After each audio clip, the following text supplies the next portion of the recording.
In the name of Allah, the most compassionate, most merciful. All praise is for Allah, to whom belongs whatever is in the heavens and whatever is on the earth. And praise be to him in the hereafter. He is the all-wise, all-aware. He knows whatever goes into the earth and whatever comes out of it, and whatever descends from the sky and whatever ascends into it. And he is the most merciful, all-forgiving. The disbelievers say, the hour will never come to us. Say, O Prophet, yes, by my Lord, the knower of the unseen, it will certainly come to you. Not even an atom's weight is hidden from him in the heavens or the earth, nor anything smaller or larger than that, but is written in a perfect record. So he may reward those who believe and do good. It is they who will have forgiveness and an honorable provision. As for those who strive to discredit our revelations, it is they who will suffer the worst torment of agonizing pain. Those gifted with knowledge clearly see that what has been revealed to you from your Lord, O Prophet, is the truth, and that it guides to the path of the Almighty, the Praiseworthy. The disbelievers say mockingly to one another, shall we show you a man who claims that when you have been utterly disintegrated you will be raised as a new creation? Has he fabricated a lie against Allah, or is he insane? In fact, those who do not believe in the hereafter are bound for torment and have strayed farthest from the truth. Have they not then seen all that surrounds them of the heavens and the earth? If we willed, we could cause the earth to swallow them up, or cause deadly pieces of the sky to fall upon them. Surely in this is a sign for every servant who turns to Allah. Indeed, we granted David a great privilege from us, commanding, O mountains, echo his hymns. And the birds as well. We made iron moldable for him. Instructing, make full-length armor, perfectly balancing the links. And work righteousness, O family of David. Indeed, I am all-seeing of what you do. And to Solomon we subjected the wind. Its morning stride was a month's journey and so was its evening stride. And we caused a stream of molten copper to flow for him, and we subjected some of the jinn to work under him by his Lord's will. And whoever of them deviated from our command, we made them taste the torment of the blaze. They made for him whatever he desired of sanctuaries, statues, basins as large as reservoirs, and cooking pots fixed into the ground. We ordered, work gratefully, O family of David. Only a few of my servants are truly grateful. When we decreed Solomon's death, nothing indicated to the subjected jinn that he was dead except the termites eating away his staff.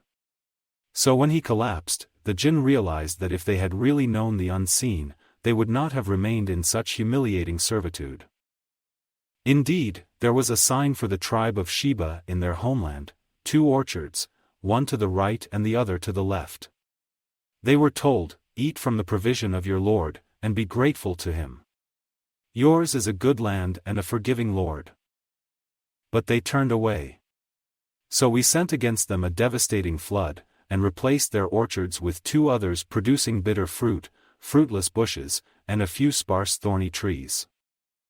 This is how we rewarded them for their ingratitude. Would we ever punish anyone in such a way except the ungrateful? We had also placed between them and the cities we showered with blessings many small towns within sight of one another. And we set moderate travel distances in between, saying, travel between them by day and night safely. But they said, Our Lord, make the distances of our journeys longer, wronging themselves. So we reduced them to cautionary tales, and scattered them utterly. Surely in this are lessons for whoever is steadfast, grateful. Indeed, Iblis's assumption about them has come true, so they all follow him, except a group of true believers. He does not have any authority over them, but our will is only to distinguish those who believe in the hereafter from those who are in doubt about it. And your Lord is a vigilant keeper over all things.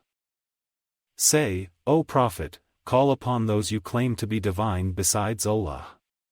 They do not possess even an atom's weight either in the heavens or the earth, nor do they have any share in governing them. Nor is any of them a helper to him. No intercession will be of any benefit with him, except by those granted permission by him. At last, when the dread of Judgment Day is relieved from their hearts because they are permitted to intercede, they will excitedly ask the angels, "What has your Lord just said?" The angels will reply, "The truth. And He is the Most High, All-Great." Ask them, "O Prophet, who provides for you from the heavens and the earth?" Say, "Allah." Now, certainly one of our two groups is rightly guided, the other is clearly astray. Say, "You will not be accountable for our misdeeds, nor will we be accountable for your deeds." Say, "Our Lord will gather us together, then He will judge between us with the truth. For He is the all-knowing judge." Say, "Show me those idols you have joined with Him as partners." No. In fact, He alone is Allah, the Almighty, All-Wise.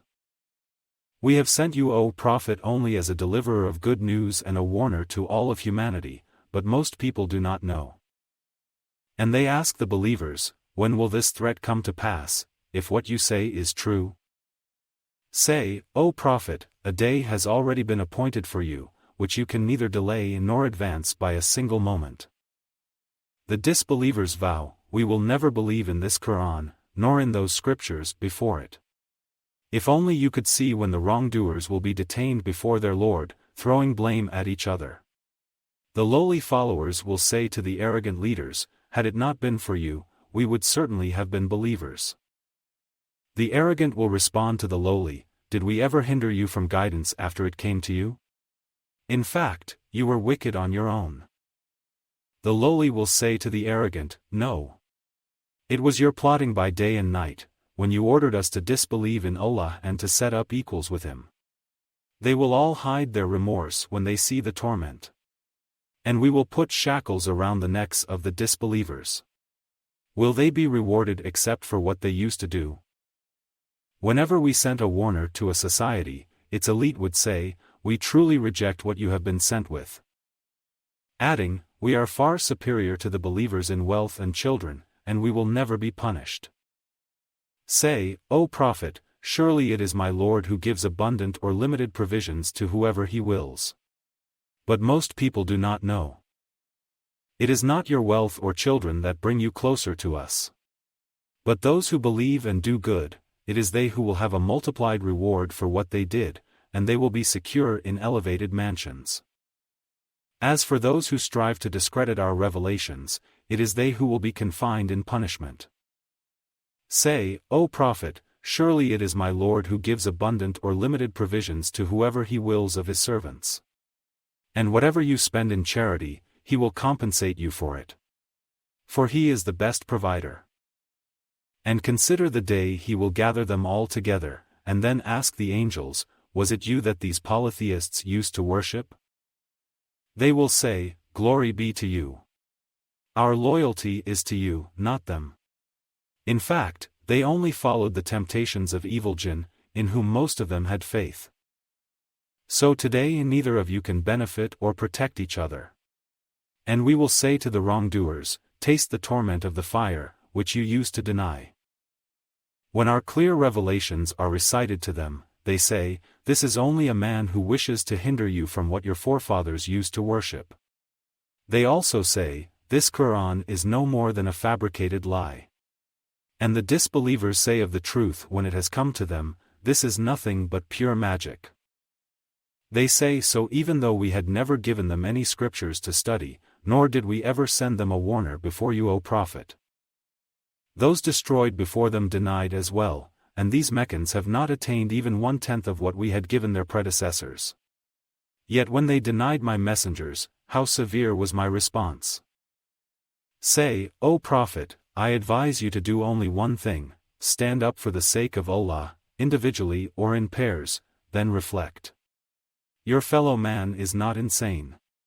He is only a warner to you before the coming of a severe punishment."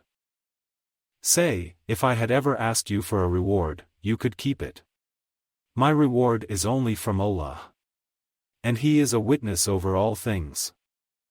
Say, "Surely my Lord hurls the truth against falsehood. He is the knower of all unseen."